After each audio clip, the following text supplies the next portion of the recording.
हट जाइए मेरे मार्ग से शेषनाग। मुझे मेरे अंड को लेकर आगे बढ़ने दीजिए अपने मार्ग पर। मेरे रहते ये कदापि संभव नहीं। तो फिर मेरा सामना करने के लिए तैयार हो जाइए।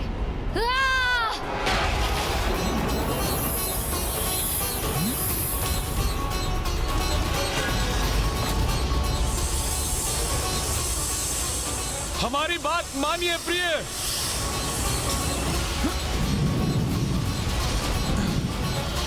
उत्तम, अति उत्तम, अद्भुत, अति अद्भुत।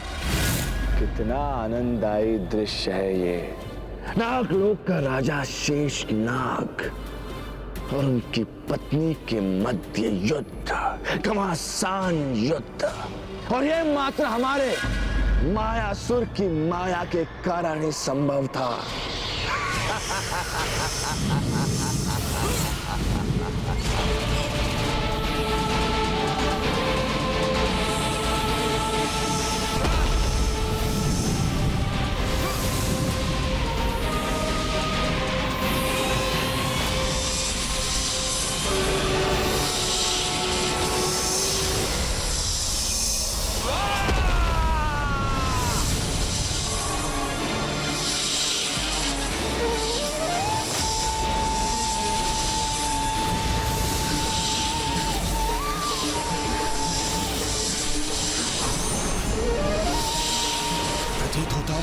मेरी फुफकार से अपना नियंत्रण खोकर उन नुकीली शिलाओं से युक्त पर्वत की ओर फिकी चली जा रही है देवी नागलक्ष्मी। कहीं वो आहत ना हो जाए।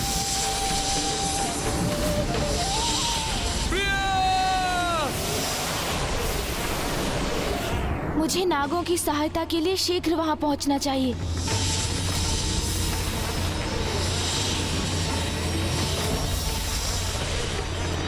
अब नागलोक पहुंचने में अधिक समय नहीं लगेगा मुझे।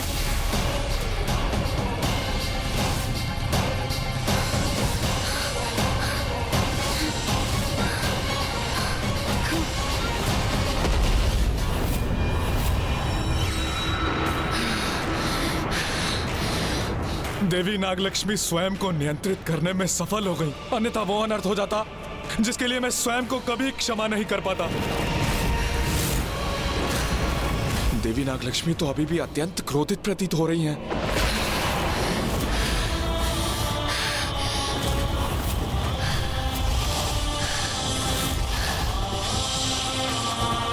प्रिय, मुझसे युद्ध करने की इच्छा को नहीं, अपितु पुनः अपने विवेक को जागृत कर लौटिए यहाँ।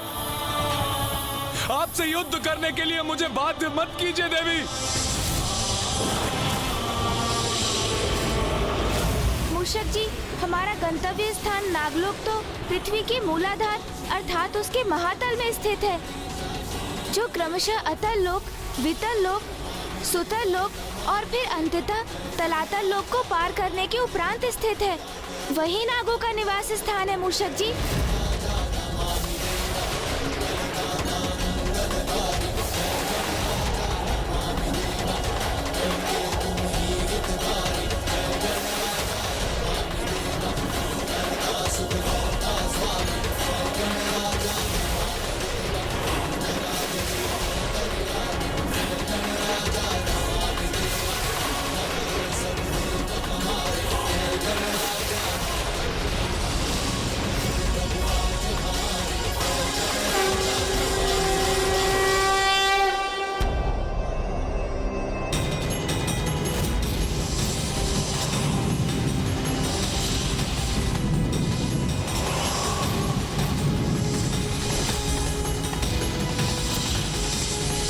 रुक जाइए प्रिय।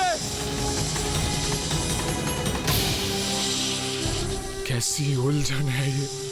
मैं देवी नागलक्ष्मी को विजयी नहीं होने दे सकता, क्योंकि यदि ऐसा हुआ तो वो स्वयं भी उस असुर के मायाजाल में उलझी रहेंगी और हमारी संतान का भी वही परिणाम होगा।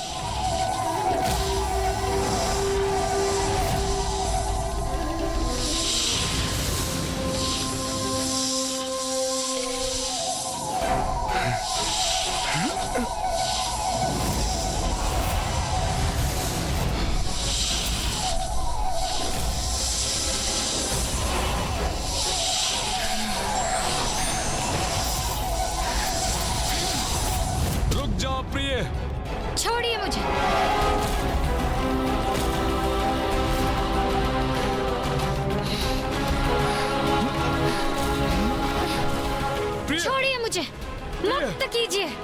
अपने विवेक को जागृत कीजिए, जागृत कीजिए अपने विवेक को। छोड़िए मुझे। मुक्त होइए आप उसके माया जाल से प्रिय। लौट आइए, पुनः मेरे पास आ जाइए।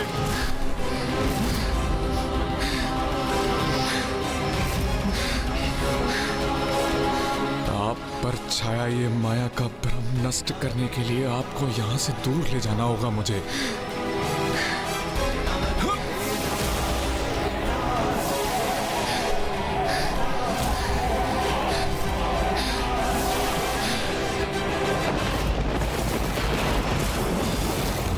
नागलोक के राजा शेष नाग हमसे चतुराई करने का प्रयास कर रहे हैं। अपनी पत्नी को मायासुर के माया के प्रभाव के क्षेत्र से दूर लेकर जाना चाहते हैं यहाँ। किंतु स्मरण रहे, मायासुर की माया से बचना कठिन ही नहीं, असंभव है, असंभव।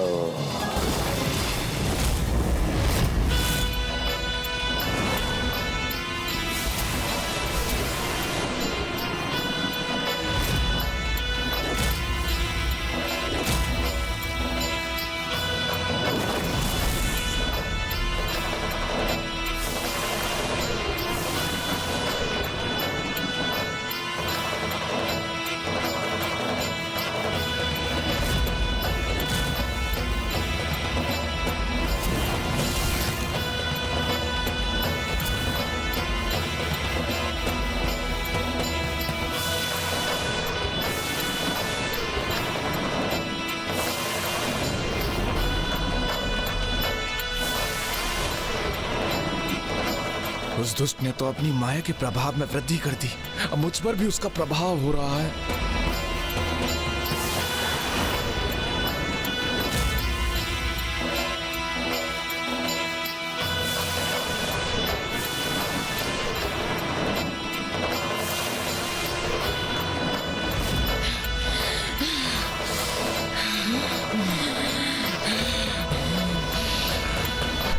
ये जकड़ तो क्षण पड़ गई है, यही उचित अवसर है अपने समस्त बल का प्रयोग कर इस जकड़ से मुक्त होने का।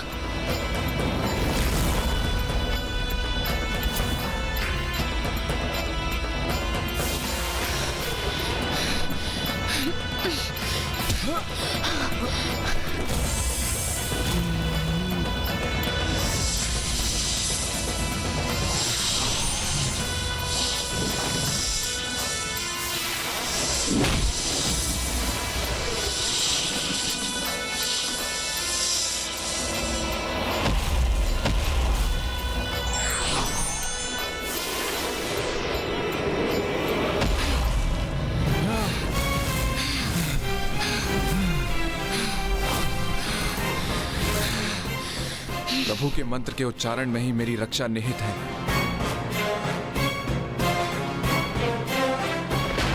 ओम गण गणपतये नमः।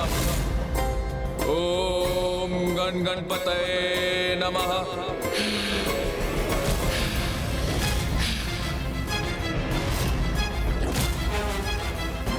नहीं, हमारी भावी संतान संकट में है, मुझे शीघ्र कुछ करना होगा।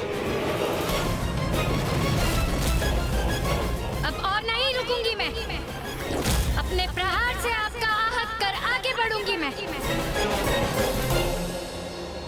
कैसी विडंबना है ये। वहां जिस अंड में मेरी भावी संतान का जीवन पनप रहा है वो संकट में है, और इधर मेरी पत्नी की बुद्धि पर माया की छाया है। मैं करूं तो करूं क्या करूं? हे मूलाधार के स्वामी, प्रथम पूज्य गणेश जी, अब आप ही मेरी सहायता कर सकते हैं।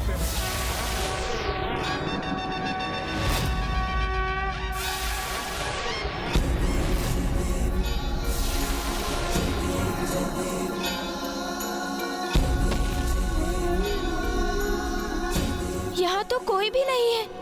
कहाँ गए नागलोक के समस्त निवासी? मुझे यहाँ पहुँचने में विलंब हो गया मूषक जी। माँ ने जिसके प्रति सावधान किया था हमें, वो घटित हो गया।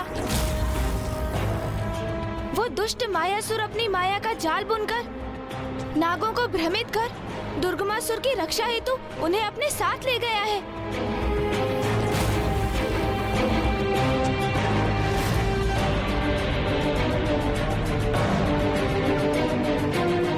हमें उन्हें शीघ्र ढूंढकर शेषनाग जी के साथ देवी नागलक्ष्मी की अंड की रक्षा भी करनी है।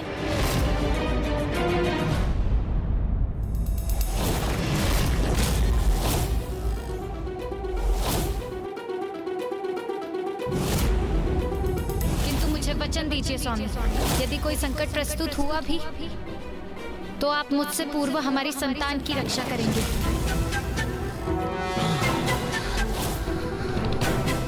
देवी नागलक्ष्मी की भी यही इच्छा थी कि मैं सर्वप्रथम अपनी भावी संतान की रक्षा करूं, अर्थात सर्वप्रथम मुझे हमारे इस अंड की रक्षा के लिए तत्पर होना चाहिए।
नहीं प्रिय, आपकी सुरक्षा की चिंता सता रही है मुझे।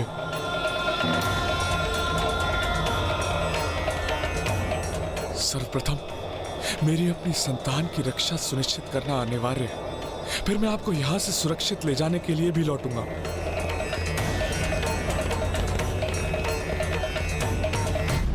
ब्रह्म, ये कैसा भ्रम है तुम्हें नागलोक के राजा शेषनाग जी, कि तुम मायासुर की मायावी ध्वनि से बच के सुरक्षित रह सकोगे। देखो कैसे हमारी भीषण ध्वनि का प्रबल प्रभाव होगा तुम पे। समय आ गया है अपनी शक्तियों में वृद्धि करने का।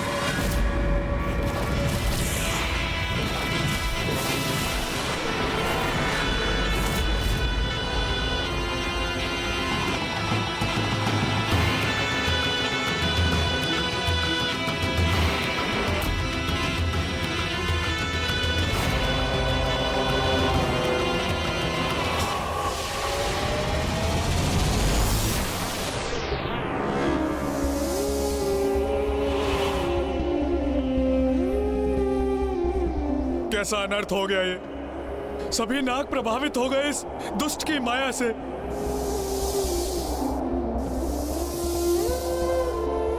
बस मैं शेषनाग ही शेष रहा हूं अब।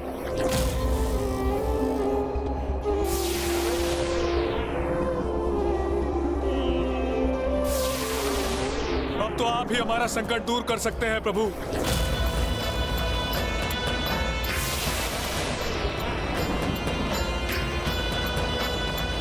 तो क्या आप गणेश जी, उस वरदान के पूर्ण होने का समय आ चुका है जो आपने मुझे दिया था?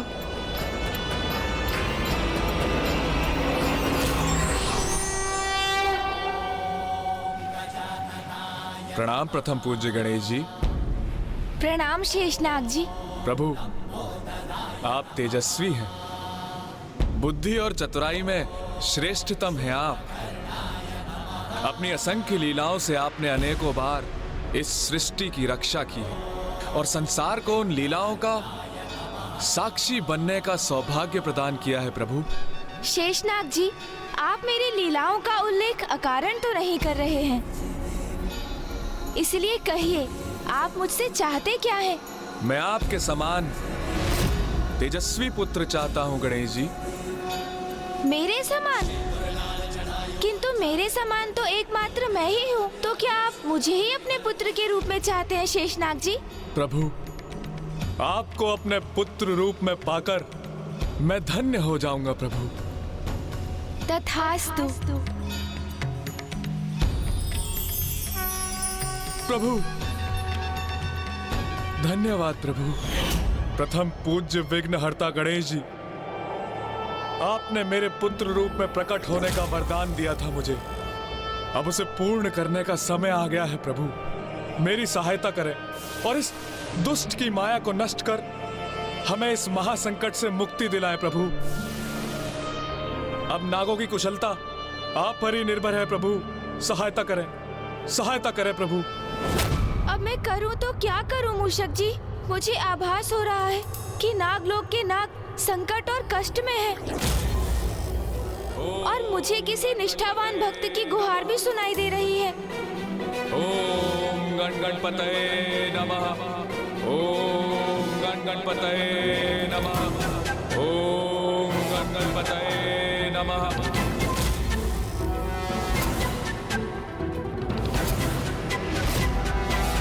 हृदय की पुकार तो सदा उचित दिशा निर्देश देती है हमें, इसलिए हमें सदैव उस पर ध्यान देना चाहिए और उसके ही अनुसार कर्म करने चाहिए। इस समय मेरे हृदय में शेषनाग जी के स्वर में मेरा आवाहन मंत्र गूंज रहा है, अर्थात वही मुझसे सहायता करने की प्रार्थना और गुहार कर रहे हैं। ओम गण गणपतये नमः। ओम गण गणपतये नमः। शीघ्रता कीजिए मूषक जी, चलिए। ओम गण गणपतये नमः। ओम गण गणपतये नमः। ओम गण गणपतये नमः। ओम गण गणपतये नमः।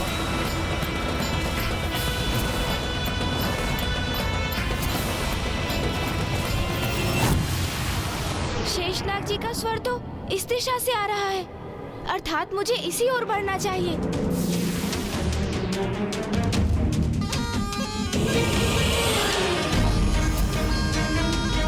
ओम गण गणपतये नमः। ओम गण गणपतये नमः। ओम गण गणपतये नमः। ओम गण गणपतये नमः। ओम गण गणपतये नमः।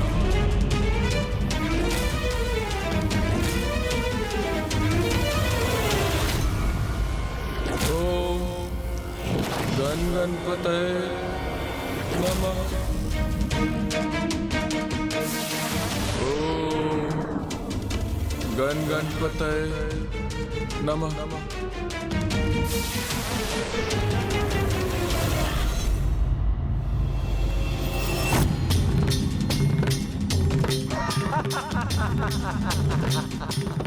कहा था ना हमने शेषनाग कि हमारी माया से तुम्हारी रक्षा कोई नहीं कर पाएगा, कोई भी नहीं।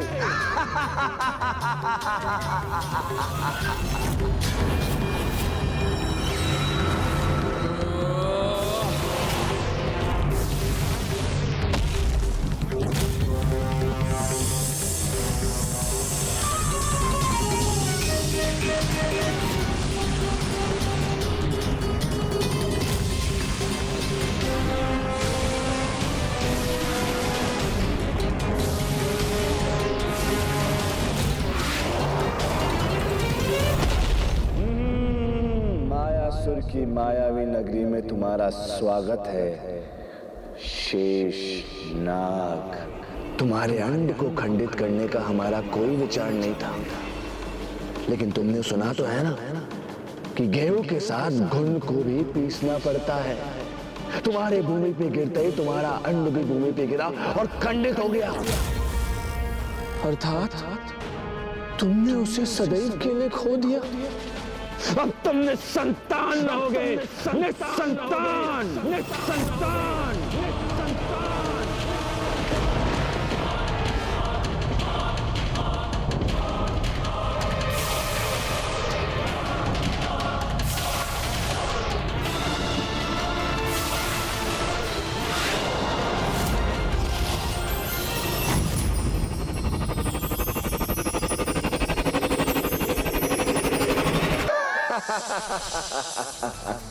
तुम्हारे अंड ने खंडित होकर मिट्टी का स्वाद ले ही लिया और अब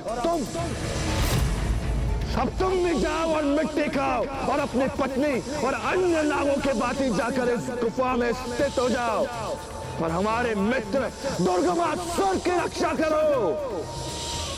जाओ। नागलोक के राजा शेष नाग हमारे वशीभूत हो गए, मायासुर के माया के प्रभाव में आ गए।